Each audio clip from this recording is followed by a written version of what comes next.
Darn Good Yarn was kind enough to send me their June Yarn of the Month box, and I wanted to show all of you how I worked with this gorgeous pink yarn to make a simple cowl. Step 1 was rewinding the hank into something easier to work with. Using this piece of a paper towel tube that I cut to fit my new yarn holder, I began winding my yarn by hand. If you don't have a yarn swift, you can keep your hank from becoming tangled by looping it over your knees while you work.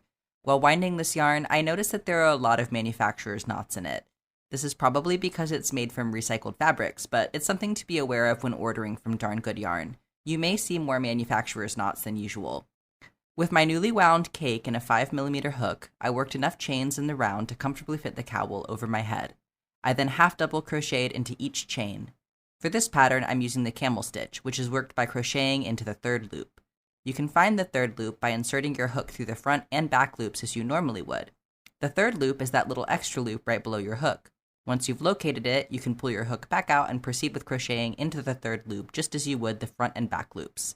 This produces a unique stitch that turns the tops of your half double crochets to the outside.